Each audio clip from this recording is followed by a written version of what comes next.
बॉलीवुड के मशहूर अभिनेता ओमपुरी का निधन हो गया है। आज सुबह उन्होंने अंतिम सांस ली। वो 66 साल के थे। दिल का दौरा पड़ने से ओमपुरी साहब का निधन हुआ है। और पिछले साल रिलीज हुई फिल्म द जंगल बुक में ओमपुरी ने बघीरा का किरदार भी निभाया था, यानी कि उन्होंने अपनी दमदार आवाज उसमें दी थी। काफी पसंद किया गया था। एक्टर इन लॉ में भी नजर आए थे। कई सारी फिल्में उनकी आई। ओमपुरी हरियाणा के अंबाला शहर में उनका जन्म हुआ था। पंजाब के पटियाला से उन्होंने पढ़ाई लिखाई की। 1976 में पुणे फिल्म संस्थान में उन्होंने प्रशिक्षण प्राप्त किया और लगभग 1.5 वर्ष तक उन्होंने वहीं पर पढ़ाया भी, FTII में।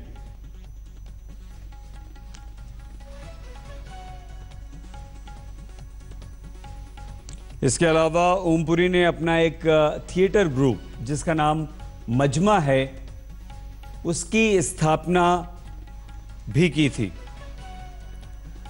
मराठी नाटक पर आधारित एक फिल्म थी घासीराम कोतवाल, जिससे ओमपुरी ने अपने फिल्मी करियर की शुरुआत की थी। शक्ति कपूर जी, मशहूर विलेन, इस वक्त हमारे साथ फोन लाइन पर मौजूद हैं। शक्ति जी, आपके साथी ओमपुरी जी इस दुनिया में नहीं रहे हैं, कैसे याद करेंगे आप उन्हें? मैं तो अभी तक मुझे यकीन ही नहीं हो रहा है ये क्या हो रहा है, कैसे हो गया इतनी जल्दी। तो 8-9 दिन पहले हम साथ में थे, साथ में नाश्ता खाया था, बॉम्बे एयरपोर्ट पे थे, वो गोवा जा रहे थे और मैं दिल्ली।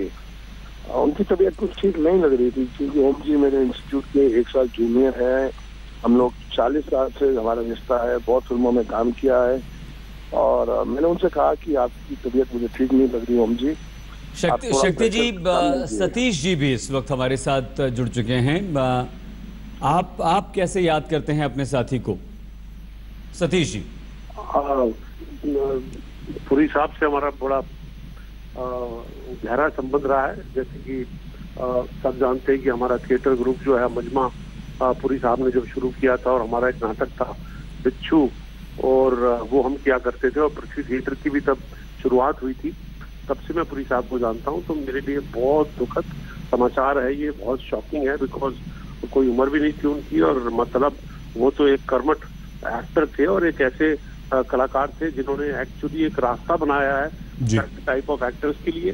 क्योंकि जब वो स्ट्रगल कर रहे थे और जब वो national school of drama film institute के बाद बम्बई आए, उस तरह उन दिनों में फिल्मों में कुछ चेहरे एक्सेप्ट नहीं किए जाते थे। लेकिन ओमपुरी साहब ने एक्चुअली वो प्रेरणा का स्रोत रहे हैं सबके लिए, कि मतलब कि ओमपुरी जैसे चेहरे को जब किसी ने पैरेलल सिनेमा ने एक्सेप्ट किया, कमर्शियल सिनेमा ने एक्सेप्ट किया, और इंटरनेशनल सिनेमा ने एक्सेप्ट किया, तो ये एक बहुत बड़ी प्रेरणा है ऐसे एक्टर्स के लिए। आज हमारे जैसे एक्टर या नवाजुद्दीन सिद्दीकी जैसे एक्टर्स, मतलब जो इतने बड़े स्टार बन जाते हैं, वो इसलिए हैं क्योंकि ओमपुरी साहब ने वो रास्ता बनाया है उन एक्टर्स के लिए कि देखो टैलेंट जो होता है वो कितना इम्पोर्टेंट होता है, और बाकी चीजें कोई मायने नहीं रखती हैं। तो मेरे लिए तो ये आपने बड़ी बात कही है सतीश जी, और ये प्रेरणा भी देती है हमारे युवाओं को जो आना चाहते हैं बॉलीवुड में, और जिन्हें डिस्करेज किया जाता है कि बड़ी मुश्किल यहाँ पर होती है।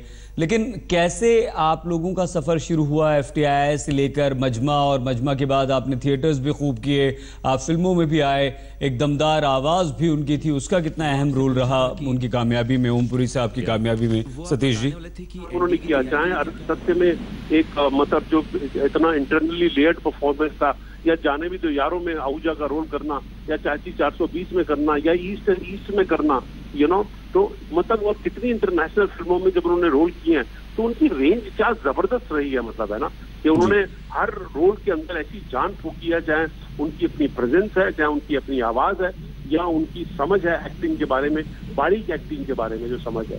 तो मतलब ये तो बहुत बड़ा नुकसान एक्चुअली जो है वो फिल्म इंडस्ट्री को है, और फिल्म मतलब सब दोस्तों को है।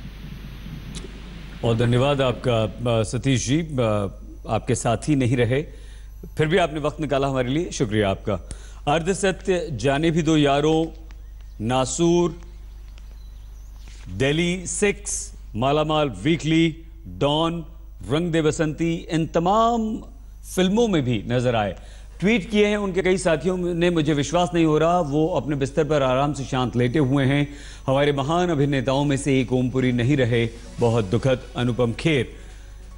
ने ये ट्वीट किया है और अनुपम जी की तरह तमाम बॉलीवुड की और हस्तियां हैं जो अपनी श्रद्धांजलि अर्पित कर रही हैं ट्वीट करके। निर्माता निर्देशक महेश भट्ट कहते हैं गुड बाय ओमपुरी। मैं कैसे भूल सकता हूं वो जोश से भरी रातें जो हमने फिल्म और सिनेमा की बातें करते हुए साथ साथ बिताई। मेरा आज एक हिस्सा तुम्हारे साथ चला गया है, ये कहते हैं Mahesh Bhatt. Uncle police station से एनओसी आ गया।